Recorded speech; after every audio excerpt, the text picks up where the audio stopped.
Que la bénédiction de Dieu le Père, de Dieu le Fils et de Dieu le Saint-Esprit soit avec vous et avec toute votre famille. Mon frère bien-aimé, ma sœur bien-aimée, bienvenue dans cet espace de refuge et de rencontre avec le sacré. En ce moment, je vous invite à laisser de côté les anxiétés du jour. Oubliez les préoccupations qui pèsent sur vos épaules. Entrez dans ce sanctuaire de prière que nous bâtissons ensemble, en esprit et en vérité. Imaginez, dès maintenant, que Dieu lui-même étend sur vous et sur votre maison un manteau de paix céleste. C'est un tissu de lumière qui apaise toute tempête intérieure et extérieure. Sentez la chaleur de sa présence comme une étreinte qui dit « Vous êtes en sécurité ici ». Sur la porte de votre maison, nous visualisons le sceau du Très-Haut. Il est aussi sur l'esprit et le cœur de chaque membre de votre famille, du plus jeune au plus âgé.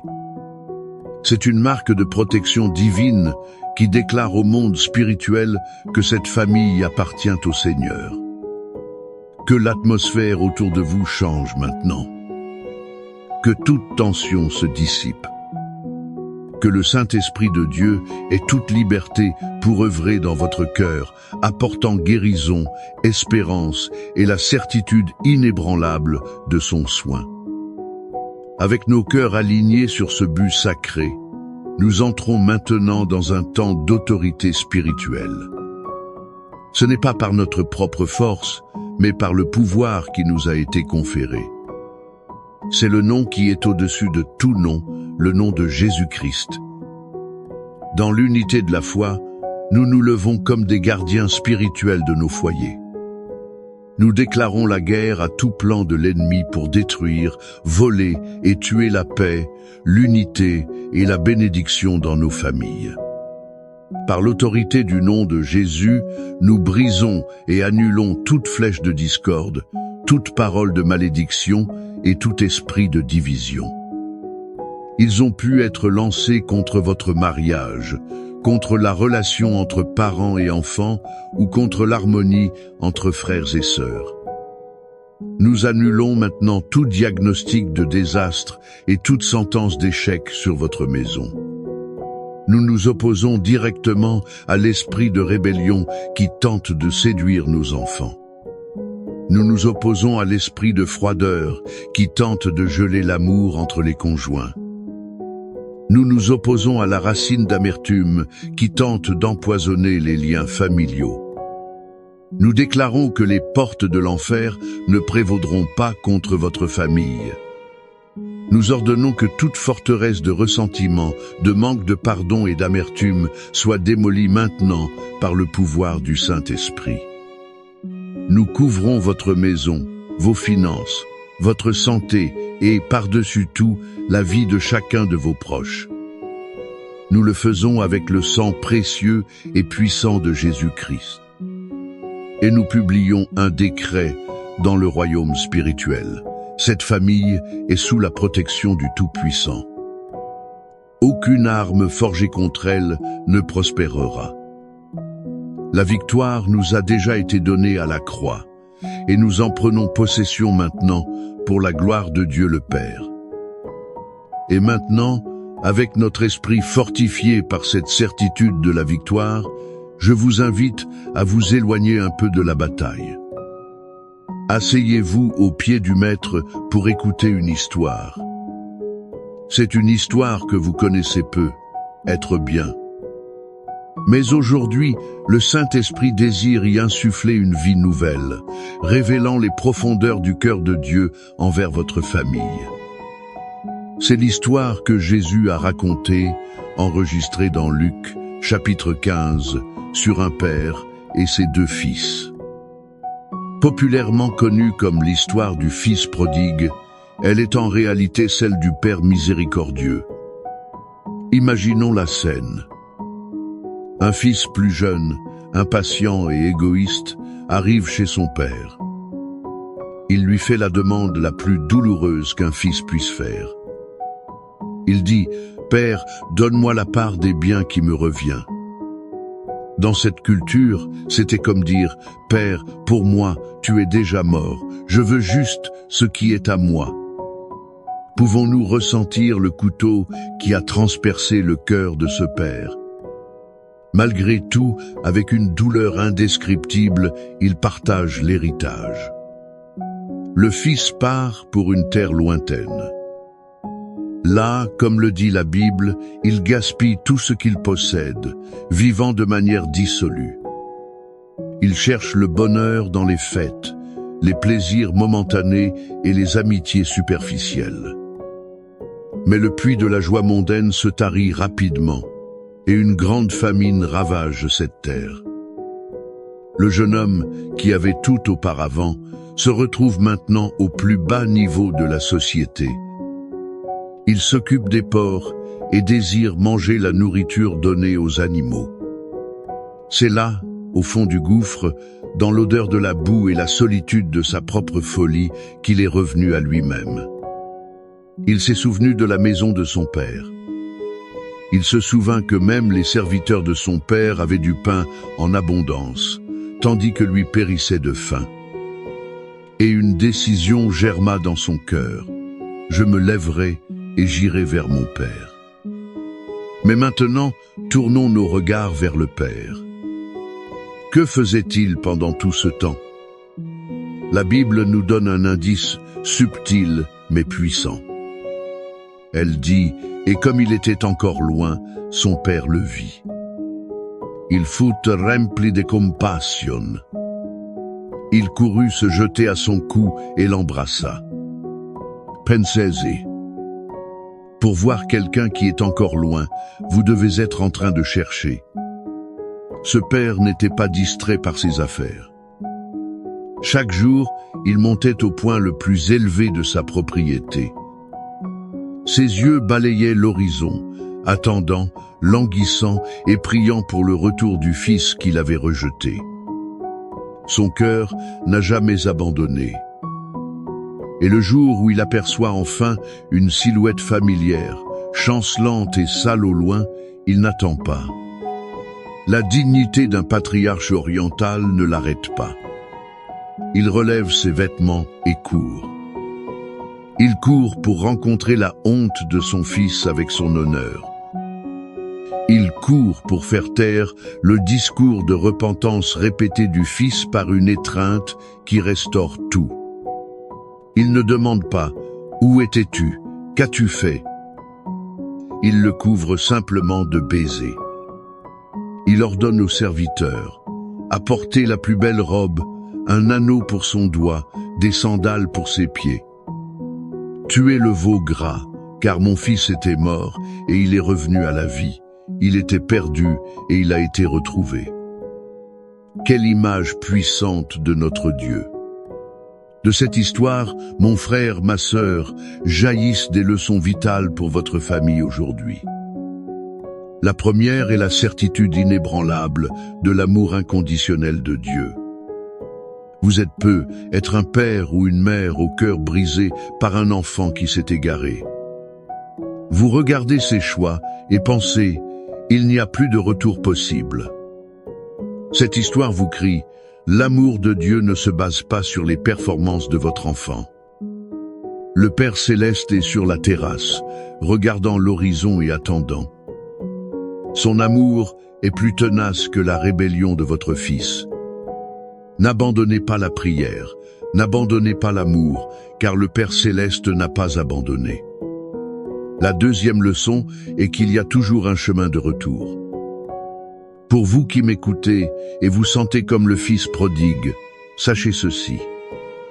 Vous avez peu être gaspillé les bénédictions de Dieu. Vous vous sentez sale et indigne. Le chemin du retour commence par un unique pas de repentance. Mais le Père court le reste du chemin pour vous trouver. Ne laissez pas la honte ou l'orgueil vous empêcher de rentrer à la maison.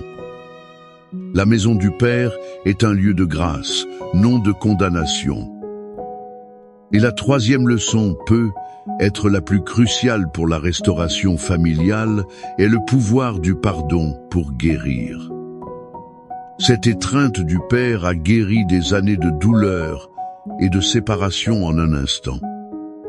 Combien de nos familles sont paralysées par le manque de pardon, par d'anciennes rancœurs qui n'ont jamais été résolues? Le pardon est la clé qui déverrouille les portes de la prison du ressentiment et permet que l'unité et l'amour de Dieu coulent à nouveau. Je vous demande, quel est votre rôle dans cette histoire aujourd'hui? Êtes-vous le père qui doit continuer à attendre avec foi? Êtes-vous le fils qui doit prendre la décision de rentrer à la maison? Ou peut-être êtes-vous comme le frère aîné, qui était à la maison mais avec un cœur distant?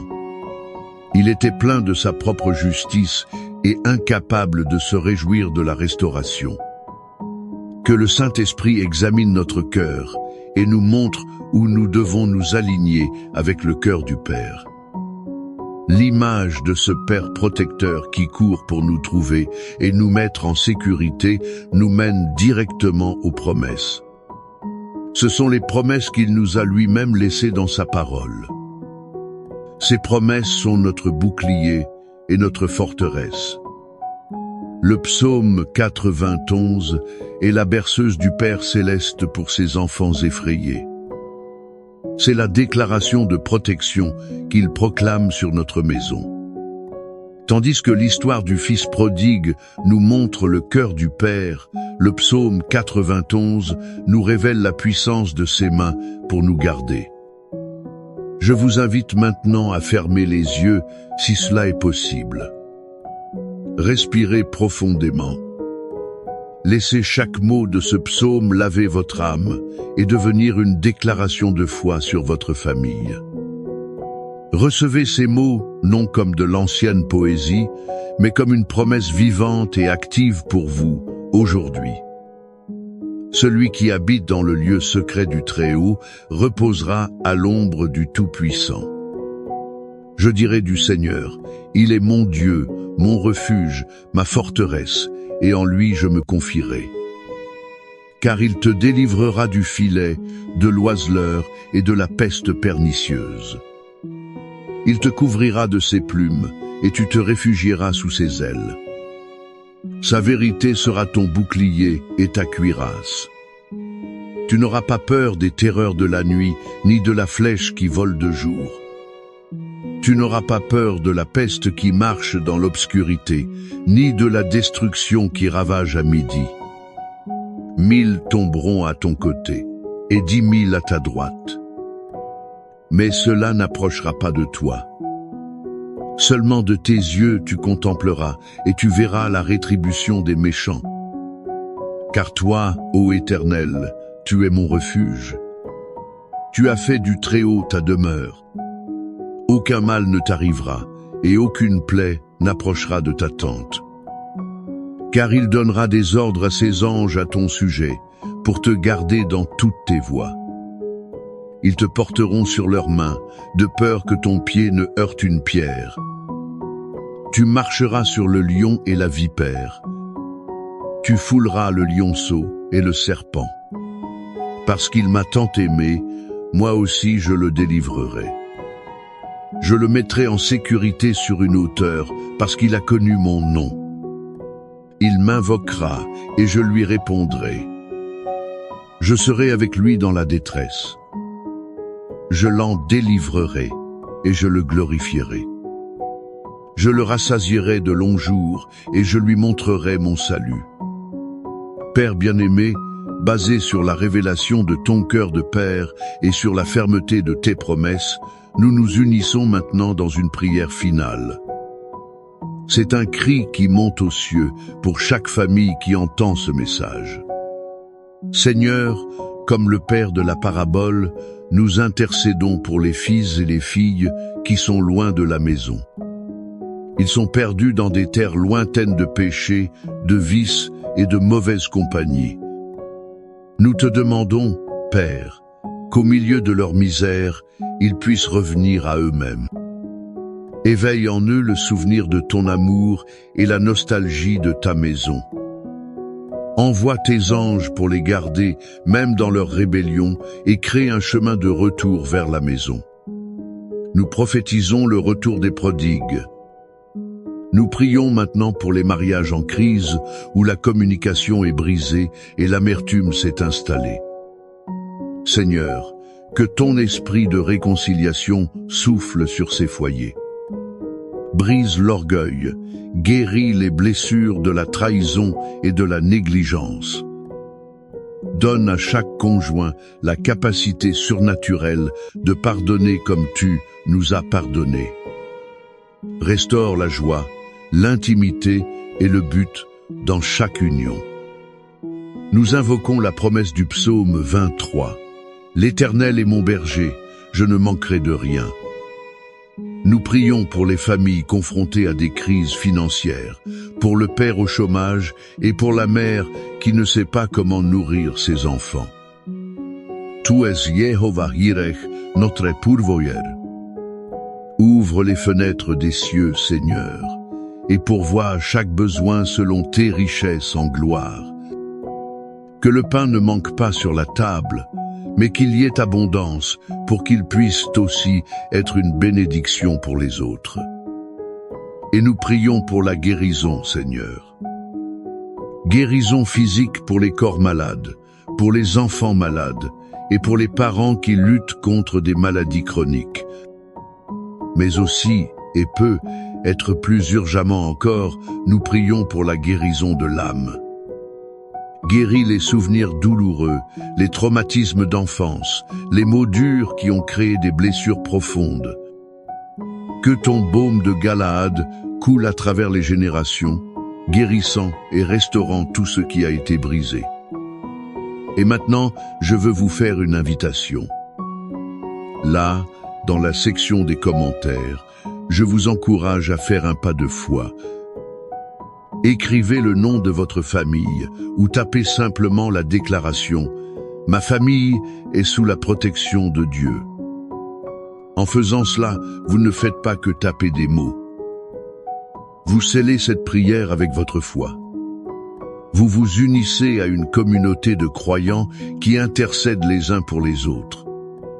Que la paix du Père qui attend les bras ouverts repose sur vous et sur tous les vôtres. Que la grâce du Fils qui nous revêt de vêtements de justice repose sur vous. Que la communion du Saint-Esprit qui nous unit comme famille repose sur vous, aujourd'hui et pour toujours. Que vous sortiez de ce temps de prière non plus anxieux, mais ancré dans l'espérance. Non plus dans la peur, mais revêtu de puissance. Votre maison est un territoire saint, gardé par le Roi des rois. Croyez-y, vivez-y et reposez-vous-y. Amen.